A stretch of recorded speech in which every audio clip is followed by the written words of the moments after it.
He's the Lib Dem MP, Lembit Öpik, and model Katie Green.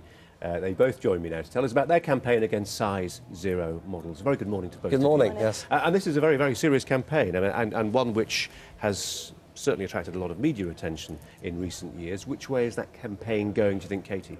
It's going very well for me. I mean, it's only been launched for about 2 weeks, so we've got our fingers crossed, but it's going definitely in the right direction. I was talking to Liz Jones earlier on as part of our paper review. She used to edit Marie Claire, and, you know, she'll now say, for instance, about airbrushing, we shouldn't do it. At the time, of course, it's probably a different story. And so there are parallels with size zero, aren't there? I mean, people say, everybody holds up their hands and says it's a terrible business, but actually we still see stick-thin models on our catwalks, don't we? Of course we do, and that's why it needs to change. Reputable brands should mirror what us curvy girls look like, and at the moment they're not doing so, so that's why I'm here. Curvy girls, is that why you're here, Lembit? I'm actually here because I believe in Katie's campaign, you naughty man. I mean, Katie came and said to me, would I be interested in this issue? And it affects people I've known, and it's also constituency relevant to Montgomeryshire and to the UK. And until we start taking this seriously with people who've been at the front end of experiencing this kind of pressure, we're never going to challenge these role models which actually damage people's health. What kind of pressure are we talking about, Katie? I mean, is it people really saying, you know what, you're not going to get this contract unless? Exactly, we're talking about extreme pressure here. I don't know whether you know my story. I got the Wonderbra job because I was a curvy girl, I was the face of their D2G range, and up until then I had nothing but praise for my curves. After signing with a top fashion agency, I was then told to lose 2 stone. I mean, I'm a size 12 and I'm 5'10". That's hardly obese, and I was asked to drop 2 stone, which would make me a bag of bones.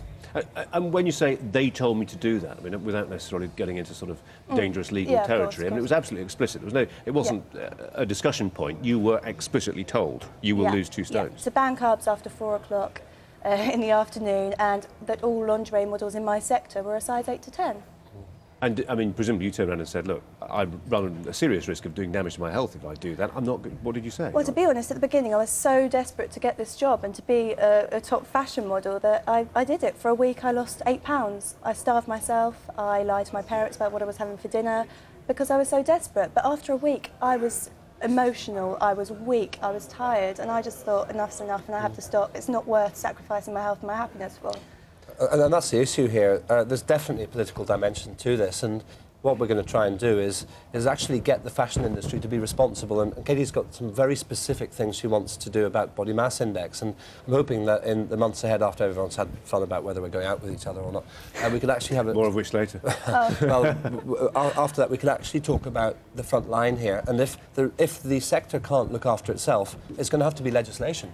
Well, I was going to say, I mean, you know, you work at Parliament. You're used to this, the problems of trying to make legislation fit tricky, sensitive cultural issues. I mean, this idea of health checks for models. I mean, how are you going to make that stick, really? I mean, you know, force women to have health checks? Well, we're not talking about taking a lie detector test here and, you know, how much have you had to eat today and have blood tests. We just want their body mass index to be checked. If it's below 18, then it's deemed, well, if it's below 15, it's deemed as starvation. That's all we want them to do, just have a BMI check.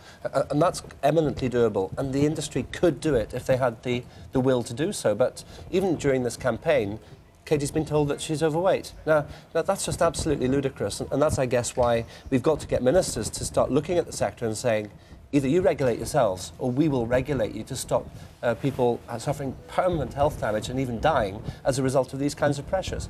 I'm obliged to ask you, are you dating? No, we're not. We're very good friends. I mean, a relationship can mean many different things. If you class a very good friendship as a relationship, then yes, we're in a relationship. Okay. Katie, Lembit, you didn't get your chance to mount a political response to that question. I didn't give you the chance. Well, you could say that, but actually success for us is using this friendship to save lives and save health, and if that sounds boring, it's really, really important. OK, Lembit, Katie, thank you both very much indeed for joining us. There's more news coming up, including bad news from Headingley.